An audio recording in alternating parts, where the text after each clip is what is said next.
Welcome back to another episode of Hawkesy Fishing. Today's episode is all about the best lures to use for trout. Rather than just picking out a handful of lures and telling you where I like to use them, I'm going to be taking a bit more of an in-depth look into the thought process that I use when I'm picking out a lure to use for a particular situation. Make sure you subscribe to the channel and let's get stuck into it.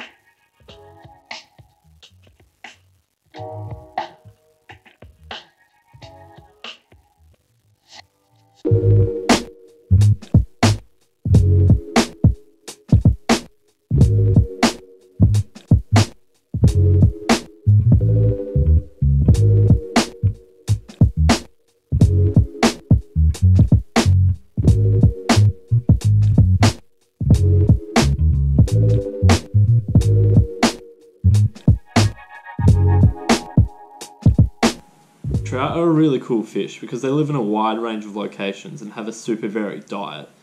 Little spoons like this and big minnows like this are both great options to target trout in the right situation.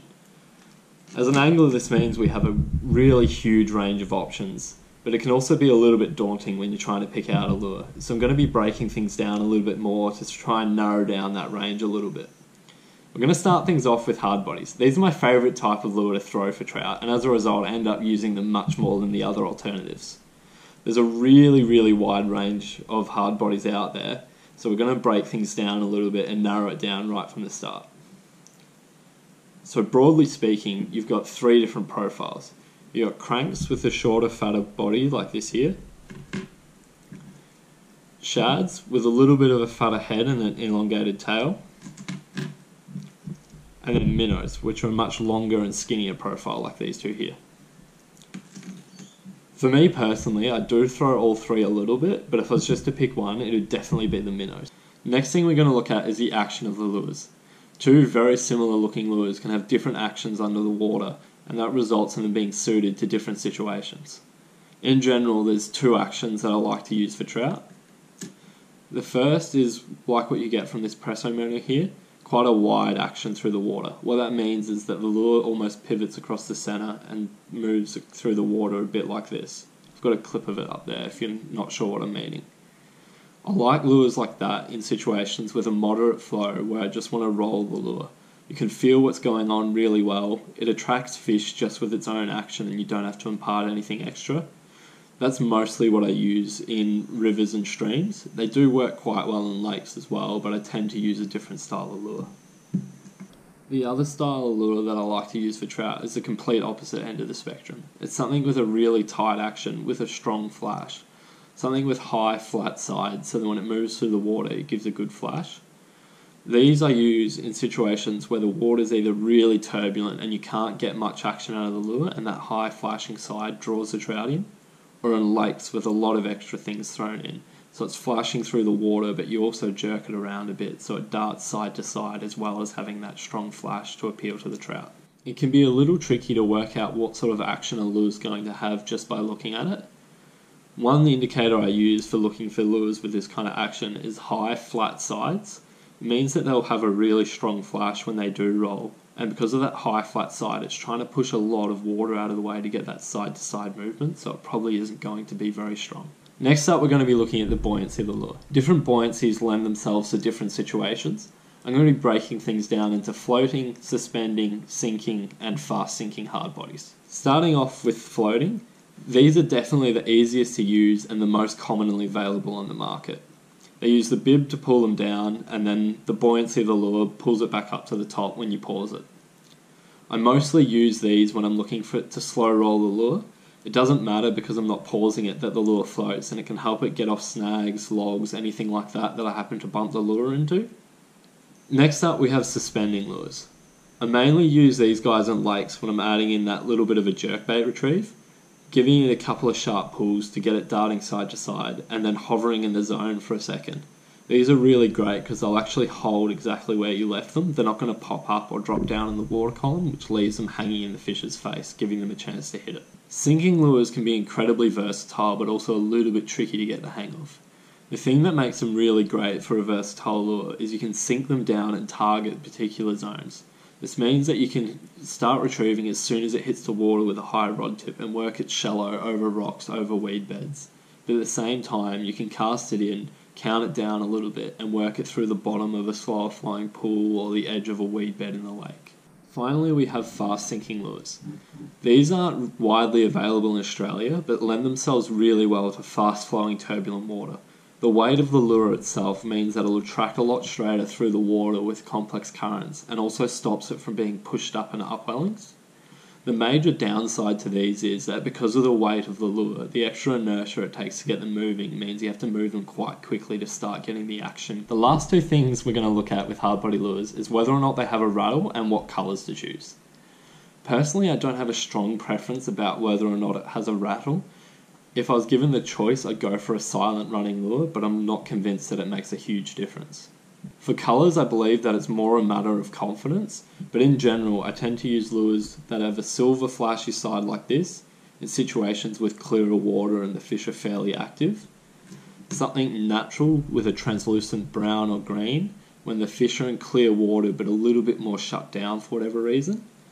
And then when the water's a little bit discoloured, it's something like this black and gold here with that gold flash. I just find it travels a lot better through that slightly discoloured water, and the orange bellies they tend to come with helps make it stand out. Now to go through a few of my favourite hard bodies and the situations I like to use them in. Starting off with my absolute go-to for the small streams, the Daiwa Dr. Minnow joint. These are a little 50mm jointed hard body, and they have an absolutely incredible action, but the thing that makes them really special for me is the range of different situations you can use them in. You can cast them up current and work them back down, and they don't need to move that fast to get a really nice action. But at the same time, you can swing them downstream of you and they don't blow out or start doing anything too funky. Next up, we've got the Daiwa Presto Minnow. These here are a little bit longer and cast a lot better than the Daiwa Dr. Minnow, and I tend to use them in those larger rivers where they still have shallow weed beds or shallow runs that I want to work the lure through. If I want to go into a deeper pool, I'll throw something like the Daiwa double clutches here. They get down a little bit deeper while still maintaining a very similar action. These also work incredibly well around the edges of weed beds and lakes. Next up is the Norrie's Laydown. I tend to use this in slower flowing rivers or in lakes. I like to throw in a few jerks and pauses with this, and being a suspending lure, it holds in the zone really well on those slight pauses and entices fish into striking. It also has a really nice action when you use it like a jerkbait and darts side to side incredibly well. Next up, we've got the Daiwa TD Minnow 95. These are a great lure for lakes. You can cast them a long way and really cover some water over those weed beds. There are a few rivers that I'd use this in, but for the most part, this is a lakes lure for me. Imitates those larger bait fish that you get in a lot of lakes really well. Finally, we have the OSP Bent Minnow. These have a really sporadic action and work incredibly well when the trout are smelting, or if you're looking to fish those super shallow weed beds that they hang in first and last light. The action of these is quite hard to describe. It isn't anything consistent, and they tend to dart all over the place and do their own thing, and the trout absolutely love it. I had a go at filming the action of it for you, but I think I'll show you how to use them a little bit too. So they'll float up on the surface like that there, and generally if you give them a little stab, they'll dart down, but if you work them at the right cadence, you can actually get them to flit across the surface, which is really important in places where the weeds touching the surface are very close to it. The takes on these are really spectacular, but sometimes the fish don't find the hooks all that well, but they make up for it with the effort they go to trying to chase them down. The next profile of lure I'm going to talk about is soft plastics. These guys here are a really great option, particularly if you're first getting started. They're extremely cost effective and they still catch a bucket load of fish. Personally, I stick with the Minnow profile with a paddle tail on them still.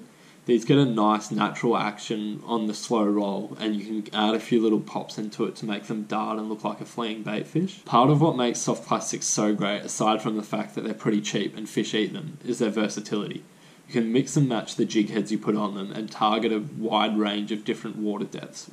Another advantage of soft plastics is, because they ride with that hook point up, they bump over logs and rocks incredibly well. Means they're a great option in snaggier waterways or areas where there's a lot of boulders. The only downside to that is that sometimes when the fish aren't feeding properly, they'll just hit at the tail and won't hook up. One way I've found to reduce how often that happens is cutting down the plastic and rigging it up on a slightly smaller jig head. This can work really well, especially when there's a few smaller fish about in the creeks. The only other real drawback is their cast distance, particularly when you're looking to target a shallow bank. The plastics don't cast all that well when they have a lighter jig head on them, and as a result, I target shallow weed beds a lot more frequently with hard bodies rather than soft plastics, and stick to the plastics for working along the edges of weed beds when I'm lake fishing. These two plastics here are two of my favourite profiles. It's a Berkeley T-Tail and a Z-Man Slim Swims. Once again for colours, natural greens, browns, bait fish patterns, all that black and gold colour is where it's at for me. The next type of lure I'm going to talk about is spoons. These guys here cast incredibly well while still maintaining a much smaller profile. So if you're trying to imitate a smaller bait fish but still cover a really big area, these are definitely the lure to look for. As a result, I tend to use them most often in lakes, but I have used them a little bit in some of the bigger rivers that we have in the state. As a general rule of thumb, the lures that have the strongest action also tend to not cast as well. That's because a strong action comes from bends and curves in the lure that cause it to spin or tumble through the air, cutting down cast distance. These two here are two of my favourite spoons that I use in different situations. This one's a Strike Pro bobbin spoon. It's one of my favourite spoons for covering the edges when the fish are cruising around and I don't need to cast as far. It weighs in at 7 grams, so it's not super heavy for a spoon, but it has a really nice action and still casts quite well for its weight. The other one here is a Norrie's Metal Wasabi. These cast a very long way and are absolutely awesome for covering water during the middle of the day and trying to reach areas that haven't seen as much pressure and heavily pressured systems. The last style of lure that I'm going to talk about is bladed spinners like these guys here. I don't use bladed spinners a whole lot just because I have so much confidence in other techniques and don't end up tying them on all that often. They definitely do still catch fish though. The two things I've found with spinners is that the quality of the spinner that you buy really matters. Cheaper spinners don't tend to spin as well, and as a result, they don't work, especially in faster flowing water.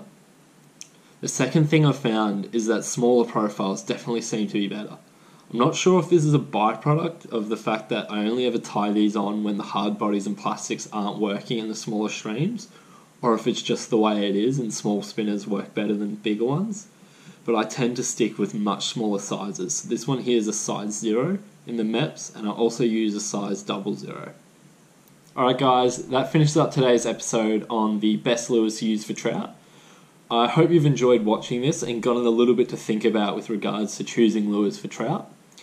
If you've got any questions about trout lures or any suggestions for what you'd like to see me talk about at home, drop a comment down below. Make sure you subscribe to the channel and I'll catch you next time.